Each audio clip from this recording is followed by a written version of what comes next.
മോഹൻലാലിന്റെ ആനക്കൊമ്പ് കേസിലെ സ്റ്റേ നീക്കണമെന്നാവശ്യപ്പെട്ട് ഇപ്പോൾ ഹൈക്കോടതിയെ ഉടൻ സമീപിക്കാൻ ഒരുങ്ങുകയാണ് വനം വകുപ്പ്. വേടനെ പിടികൂടിയ കോടനാട് DFO ആണ് മോഹൻലാലിന്റെ ആനക്കൊമ്പ് കേസും അന്വേഷിക്കുന്നത്. പുലിപ്പല്ല് കേസിൽ വേടന്റെ അറസ്റ്റ് ചെയ്തതിന് പിന്നാലെ വനം വകുപ്പ് രൂക്ഷമായ വിമർശനം നേരിട്ടിരുന്നു. ഇതിന് പിന്നാലെയാണ് വനം വകുപ്പിന്റെ ഈ നീക്കവും. സഹീൻ ആന്റണി ചേരുന്നുണ്ട് കൂടുതൽ വിവരങ്ങളുമായിട്ട്. Saheen, Vedan, good morning. Good morning sir. വേടന്റെ കേസിൽ പുലിപ്പല്ല് പിടിക്കാൻ പോയി ഇപ്പോൾ പുലിവാല് പിടിച്ചു നിൽക്കുകയാണ് നമ്മുടെ വനം വകുപ്പ്. അപ്പോൾ എങ്ങനെയെങ്കിലും ഈ ആനക്കൊമ്പ് കേസിൽ കൂടി ഒരു തുടർ നടപടി ഉണ്ടാക്കിയേ മതിയാവുകയുള്ളൂ വനം വകുപ്പിന്, മുഖം രക്ഷിക്കാനെങ്കിലും. എങ്ങനെയാണ് നിലവിലെ നീക്കങ്ങൾ?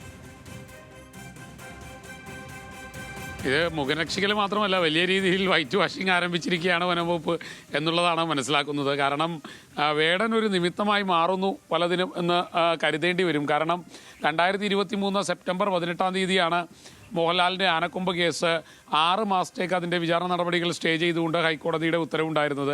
6 മാസം കഴിയുമ്പോൾ സ്വാഭാവികമായും ഈ വിചാരണ നടപടികൾ മാറ്റേണ്ടതാണ്, അല്ലെങ്കിൽ അത് ആ സ്റ്റേ പിൻവലിക്കണമെന്ന് ആവശ്യപ്പെട്ടുകൊണ്ട് വനംവകുപ്പ് കോടതിയെ സമീപിക്കേണ്ടതായിരുന്നു. എന്നാൽ 2025 ഈ മെയ് മാസം വരെ കാത്തിരിക്കേണ്ടി വന്നു അതിനുവേണ്ടി എന്നുള്ളതാണ് ഏറെ രസകരമായിട്ടുള്ളൊരു കാര്യം.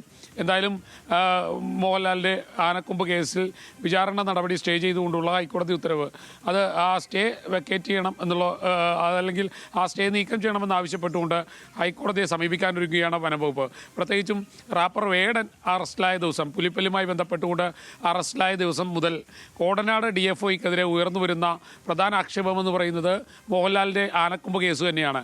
2011 ആദായ നികുതി വകുപ്പ് മോഹൻലാലിൻ്റെ തേവരയിലെ വീട്ടിൽ നിന്നും 4 ആനക്കൊമ്പുകളും മറ്റ് ആനക്കൊമ്പിൽ തീർത്ത വസ്തുക്കളും അടക്കം 7 വസ്തുക്കൾ പിടികൂടിയിരുന്നു. അത് പിന്നീട് 2012 ഈ കോടനാട് DFO കേസെടുക്കുന്നത്. ആ കേസിൽ 2022 കുറ്റപത്രം സമർപ്പിക്കുകയും ചെയ്തു, മോഹൻലാലിനെ 1-ാം പ്രതിയാക്കിക്കൊണ്ട്.